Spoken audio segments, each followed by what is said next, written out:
Hi, my name is Geet, and today I'm going to dive into one of my most cherished childhood memories, The Adventures of Tintin, or actually what I used to read, Les Aventures de Tintin by Herge.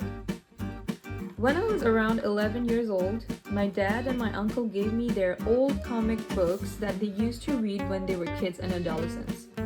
All of them were in French, and among them were comics such as Spirou et Fantasio, Lucky Luke, Astérix et Obélix, Marsupilami, and my favorite, Les Aventures de Tintin.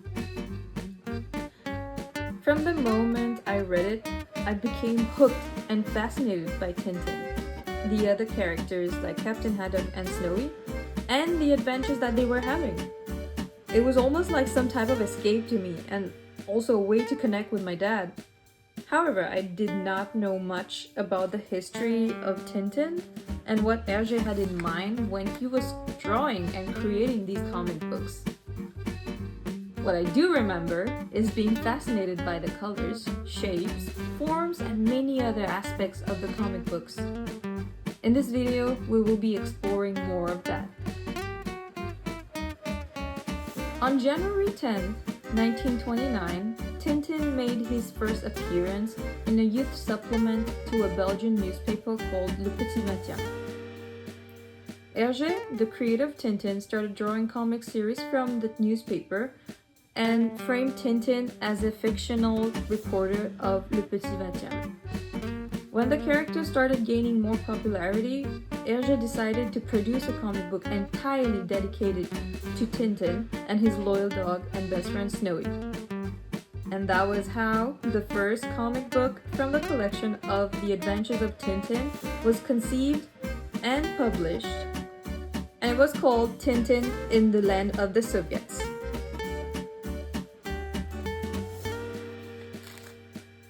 The Adventures of Tintin made a huge impact on people during that time because they were in the middle of war and Tintin was blurring the line between fiction and reality, creating a sort of escapism for the reader at the time. After that, Hergé could not stop producing more of Tintin's adventures and ended up blessing us with 23 more comic books where Tintin and Snowy started meeting more characters such as Captain Haddock, Thompson and Thompson, Professor Calculus, Cheng, and many more in different countries under diverse circumstances and sometimes not even on Earth. What's awesome about the Tintin collection was that at the back of each comic book, you would find a graphic list of the whole collection. And I remember that I would use that as a checklist to see which ones I've missed. What I never realized was that the back also contained information about the availability of facsimile. And they would have options in black and white or colored editions. There would also be information about other related or unrelated comic books, which kind of served as advertising.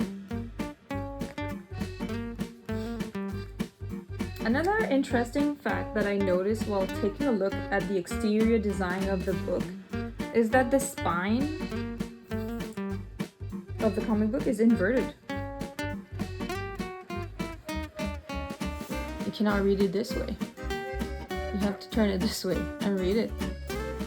So that means that you'll have to turn the book and lay it on its front cover to be able to read the title on the spine,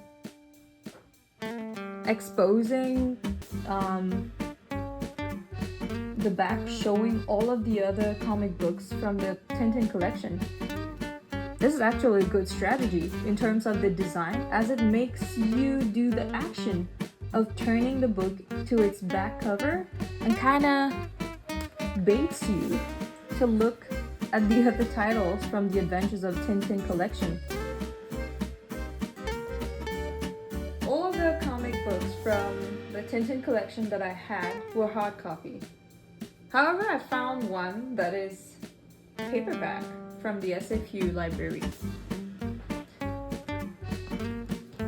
This one. Tintin in America. It's published by Egmont, and it's in English. And Tintin en Amérique, this one is published in French by Casterman. Actually, if we open the comic book, on this first page, we can see a list of different publishers printing Tintin in various languages like Indonesian by Indira, Hebrew by Mizari, and Dutch Casterman, and so on.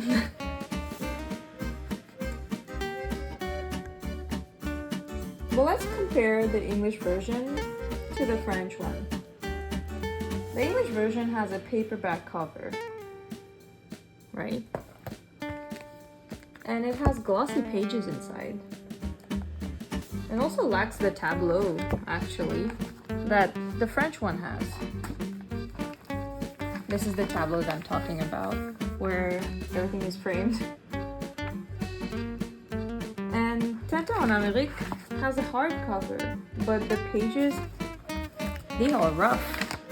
They have a rough texture, and they're not glossy at all. This might also be because of the fact that one is older than the other, but it is interesting to see how just by reading the same comic book in another language could change the way we feel while reading them.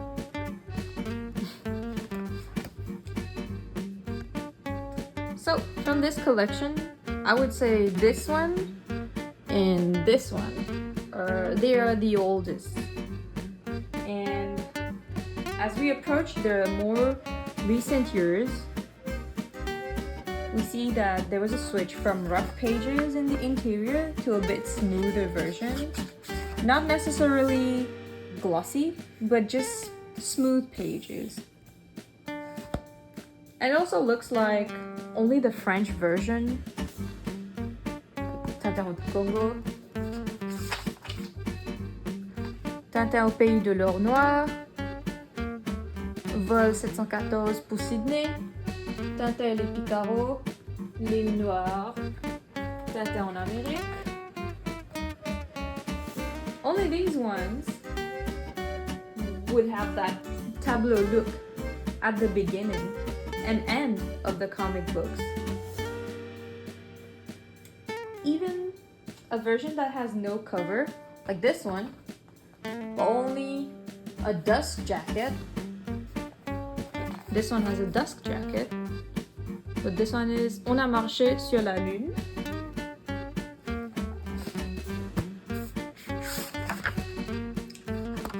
See, all the characters are here, but it's also not completely the same. These pages, they both have that blue tableau kind of theme. This one is only here.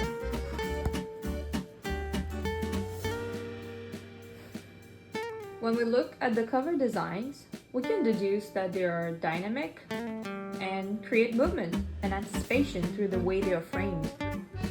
They also have a lot of colors, and the white space seems to be pretty balanced everywhere.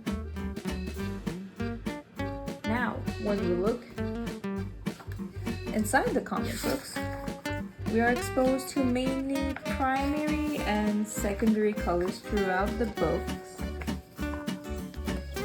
As you can see,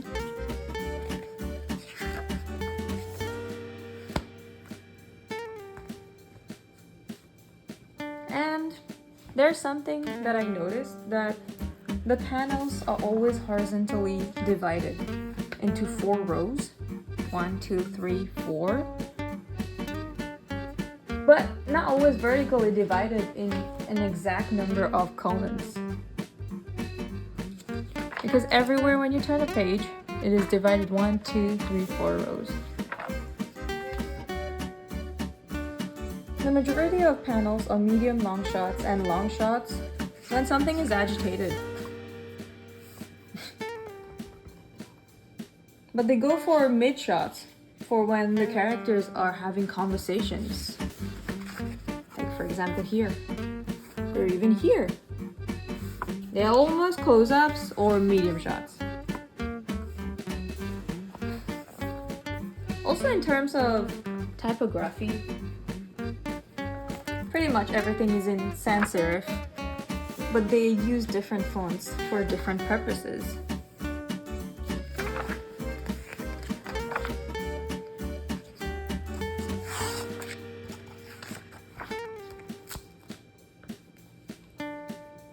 Last but not least, I wanted to talk about the specific drawing style employed by Hergé called ligne claire or clear line, which was a dominant aesthetic in post-war Belgian comics production. La ligne claire became quite popular because it would go against conventional comic book design as a style and didn't make use of hatching to create shading effects by using closely spaced parallel lines. La ligne claire was uniform and aesthetically pleasing, which also encouraged artists to go against conventional comic drawing styles.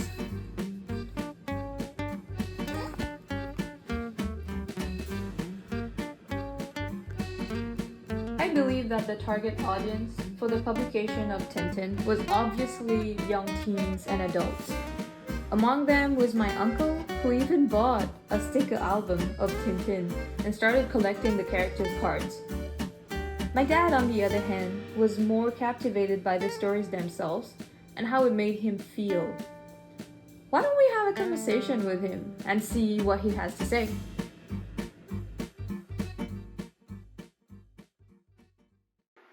Pour ce design, c'est comme on vient de dire, it is very colorful. Et tout le temps, tu trouves Tintin in the same way, same clothes. Tu trouves pareil Capitaine Haddock, tu trouves Toonsol, même couleur, même côté reflété, the glossy paper, et ça va ce caractère de lettres, tout ça là, ce mots, etc. The same way. Even the waf milou fait, les pareil, les très authentique. On trouve les dans tout dans ce livre là, partout, pareil. Et à chaque fois que je lis un Tintin, on retrouve les autres épisodes aussi parfois réunis dans mon esprit. Mais very authentique et il fait rappel exactement la même chose. Il est bien imprégné dans mon esprit ça. Ouais. Ok, merci. Correct.